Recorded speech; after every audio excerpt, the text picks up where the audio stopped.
Welcome back to my channel. My name is Dr. Sadamu. Today I'll be teaching you how to make this amazing red velvet recipe with a particular secret ingredient you'll find out in the video.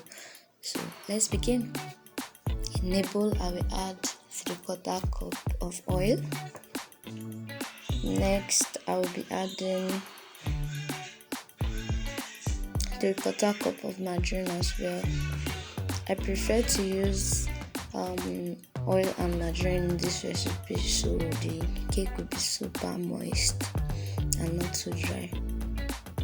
Next I'll be adding 1.5 cup of sugar. If the sugar is too much for you, you can reduce it to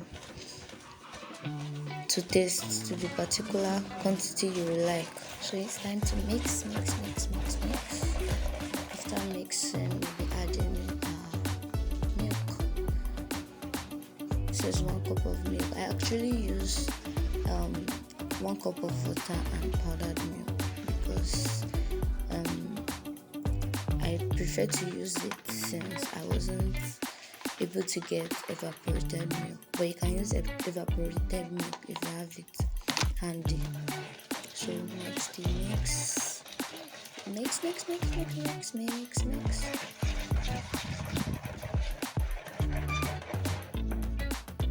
mixing, the next you add is egg. I used 2 eggs for this recipe. So 2 eggs, then mix. Next, mix.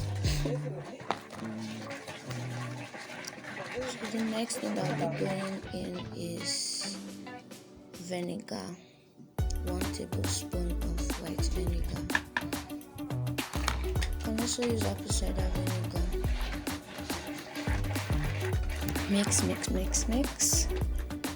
Then next comes our dry ingredient, which is flour, all listed.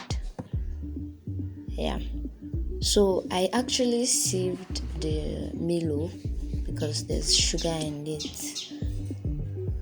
so I can get the right quantity. So I didn't use it like that. I sieved the Milo all together with the flour, and it is incorporated with baking powder and baking soda. So that is what we have in our dry ingredients.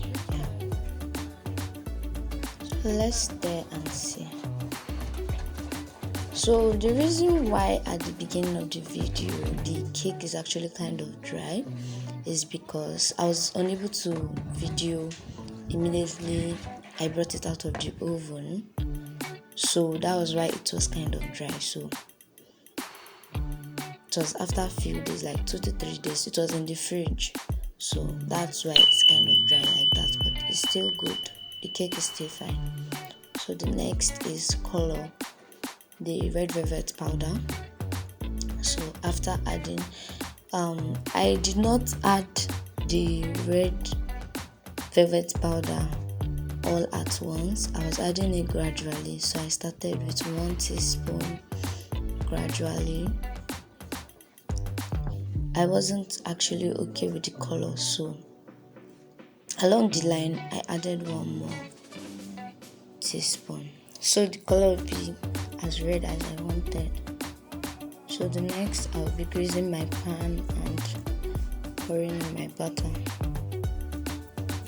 After the color is the way I want it to be, and then don't forget to preheat your oven ahead before you are done mixing. You preheat either